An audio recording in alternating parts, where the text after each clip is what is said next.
மணி comics. Annalakshmi. அது ஒரு கிராமம்.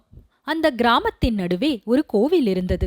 கோவிலுக்கு எதிர்ப்புறமாக ஒரு பெரிய தெரு இருந்தது.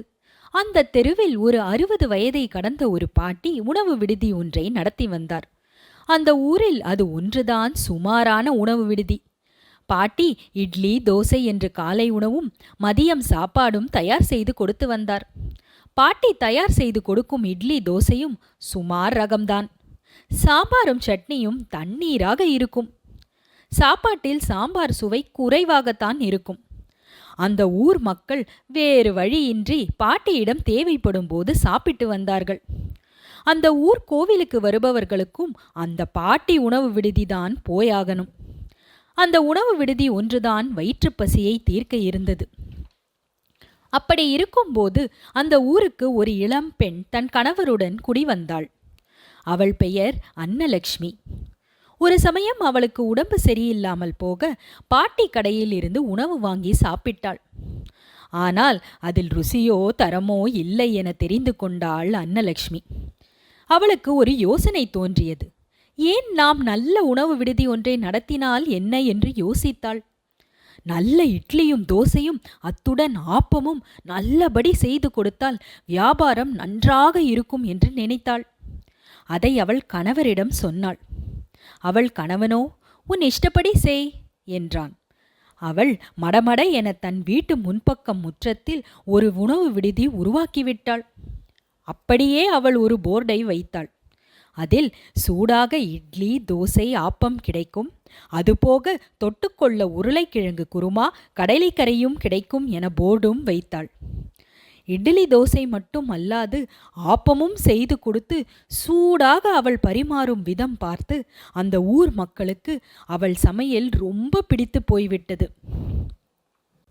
அவள் கடையில் கூட்டம் அலை மோதியது. கிழவிக்கு பொறாமையாக இருந்தது. ஆனாலும் அவள் திருந்தவில்லை. தரமில்லாத உணவைத்தான் கொடுத்து கொண்டிருந்தாள் கிழவி. அப்படி இருக்கும்போது அந்த ஊருக்கு ஒரு சந்நியாசி வந்தார். அவர் நேராக கிழவியிடம் போய் தனக்கு ஒரு குறிப்பிட்ட வகை உணவும் கறியும் வேண்டும், தயார் செய்து தர முடியுமா என்று கேட்டார்.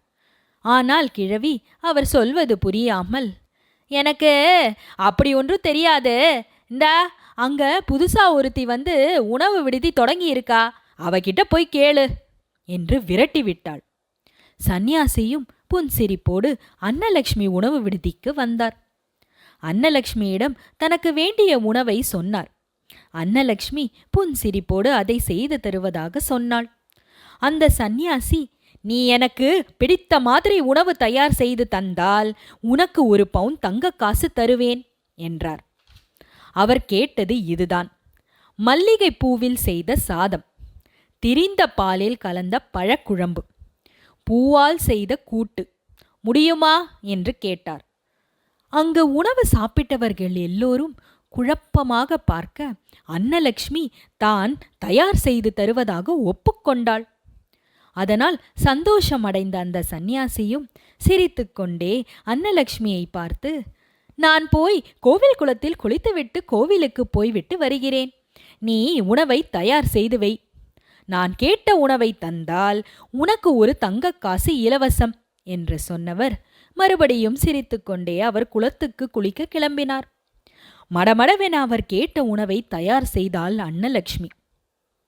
ஊர் மக்களுக்கு அவர் சொன்னபடி இவளுக்கு உணவை செய்து கொடுக்க முடியுமா என்று புரியவில்லை.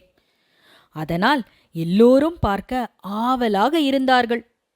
அந்த ஊரே கூடி நின்றது. சந்நியாசியும் குளித்துவிட்டு வந்தார். அன்னலக்ஷ்மியை பார்த்து, உணவை தயார் செய்து விட்டாயா மகளே என்றார் துறவி. தயாராகிவிட்டது பெரியவரே என்றாள். சந்நியாசி தரையில் அமர்ந்தார். அன்னலக்ஷ்மி ஒரு இலையை போட்டு அதில் தண்ணீர் தெளித்தாள். பின் உணவை பரிமாறத் தொடங்கினாள். முதலில் தூய மல்லி அரிசியின் சோறு, அசல் மல்லிகை போல இருந்தது. அதை பார்த்து முகம் மலர்ந்து அவளை பார்த்தார் சந்நியாசி. பின் அன்னலக்ஷ்மி அவருக்கு பால் திரிந்த, அதாவது மோரில் அன்னாசிப்பழமும் மாம்பழமும் கலந்த மோர்க்குழம்பை விளம்பினாள். அடுத்து கூட்டுக்கரியாக வாழைப்பூவில் செய்த வாழைப்பூ கூட்டு வழங்கினாள். சந்நியாசிக்கு மிகவும் சந்தோஷம். தான் கேட்டபடியே அன்னலக்ஷ்மி விளம்பினாள் என்பதால் சந்தோஷமாக அதை சாப்பிட்டுவிட்டு அவளுக்கு 1 பவுன் பரிசாக கொடுத்தார். அவளை ஆசீர்வதித்து விடை பெற்று கிளம்பினார். இதை அறிந்த எதிர் வீட்டு உணவு விடுதி நடத்தும் கிழவி வயிறு எரிந்தாள்.